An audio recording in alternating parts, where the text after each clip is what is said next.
They are at the start of their journey, they think outside the box, and they often come up with bright ideas. Their projects are innovative, they are a new generation of business people, and their distinguishing features are creativity and enthusiasm. This is the world of startups, the program about IT developers and the industry of startups. Hello and welcome to the world of startups. I'm Serhii Kakishev. We talk about IT business, internet services and gadgets, as well as about people who cannot imagine their lives without new technologies. Watch on this edition.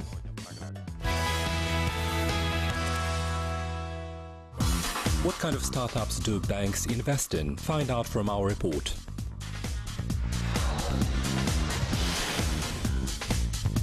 Business angels versus venture capitalists. Who wins? I want to create something on my own. I'm the main investor. I'm always in the board of directors of these companies and I help these startups. When it comes to investing projects, I'm in charge for this. Planning it with MindMeister, the super intuitive app. The correspondents of the world of startups have studied the peculiarities of co-creation.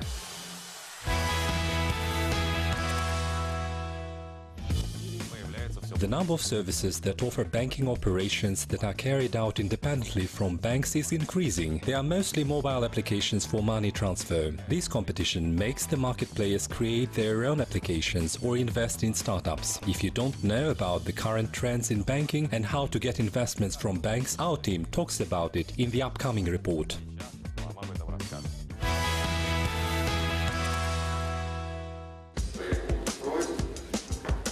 Every startup knows that even if you have a brilliant idea, a thorough business plan and a good team, this won't guarantee investments. Of course, one can turn to banks for a loan, however, the loan seeker may get disappointed.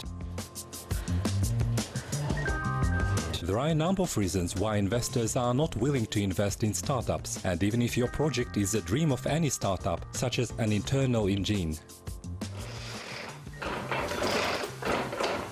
This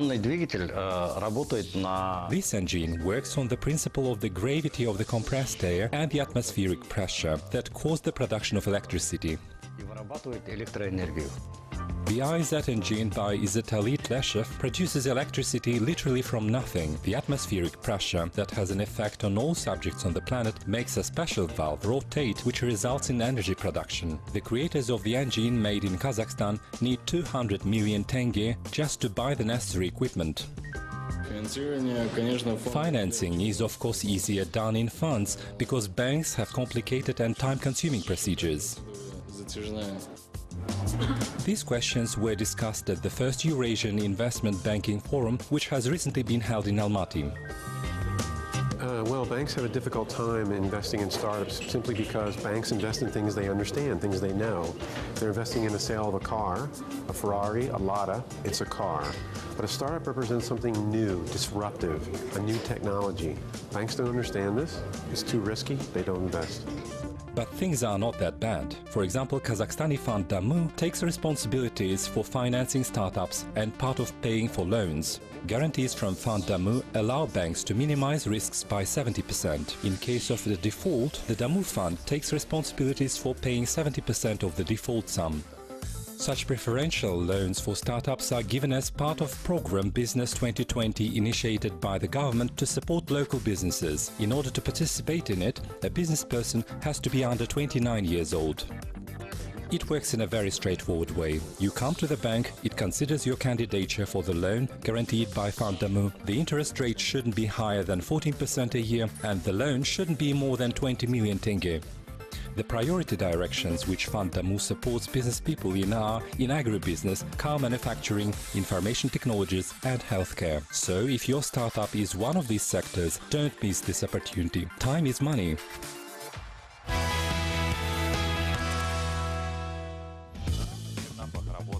In different stages of the business development, you may come across offers from different investors. Some of them may offer big money, some of them may be useful with their networks. How is it possible to choose the right business partner? Find out about how to make the right choice in our next report.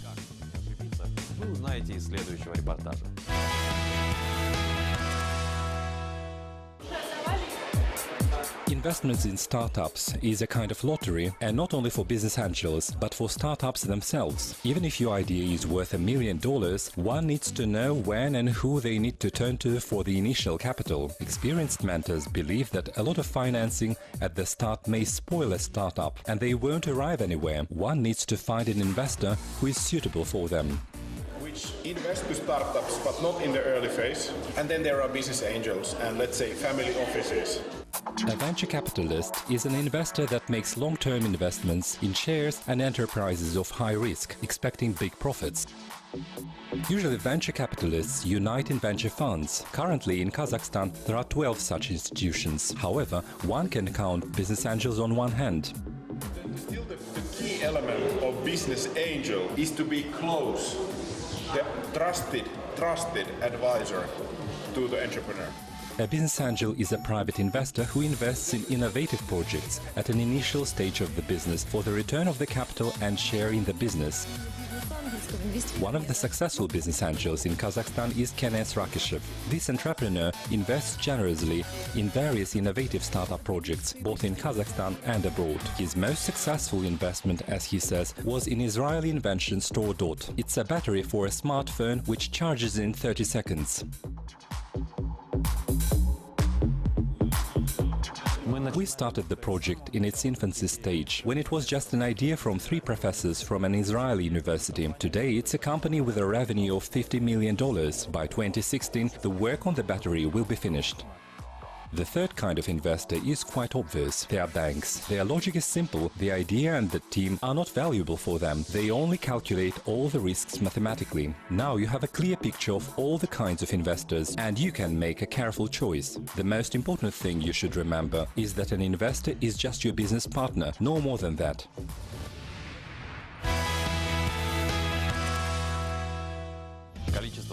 The number of freelance workers around the globe has exceeded 100 million people, and this is not surprising considering open access to the internet. Hundreds of people from different parts of the world may work at the same project. Every day for these creative people, dozens of programs are created.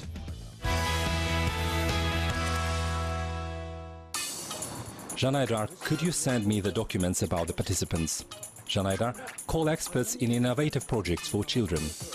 Janaydar Temirbekov keeps himself very busy. He makes dozens of phone calls and writes a large number of emails every day. The amount of work is increasing every day, so we have to cope with it. And I can't always be available in the office because I may hold a lot of meetings. I often have to be in more than 1 or 2 places at a time. At the same time, my colleagues may expect me to send an important document urgently. Probably Janaydar's problems are familiar to many Kazakhstani working adults. Everyone tries to deal with the problem of lack of time in their own way. Some hire people and delegate them part of work, some use technology and services that make people's lives a lot easier. Through Google, my colleagues send me the calendar of arrangements, who we meet with and when, and the agenda of the event. Apart from the Google Calendar, there are a few more or less familiar but effective services for distance work. One of them is JumpShare, a cloud file share service with online preview. It supports 150 file formats, vector graphics, charts, presentations and films, everything that can be sent via emails. Planning it with MindMeister, the super intuitive app that uses mind mapping science. Another service is called MindMeister, a kind of analog of handwritten maps on a computer with space for virtual planning. It has other functions suitable for office work as well. It's a wonderful opportunity for teamwork and brainstorming.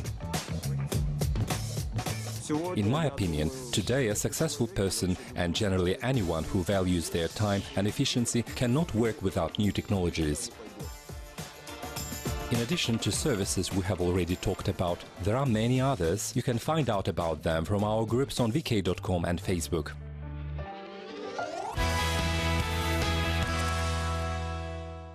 That's all we've got time for today. We believe our advice can help both ordinary startups become successful business people and average computer users become advanced ones. I'm Sergey Kakishev. See you next time on Kazakh TV.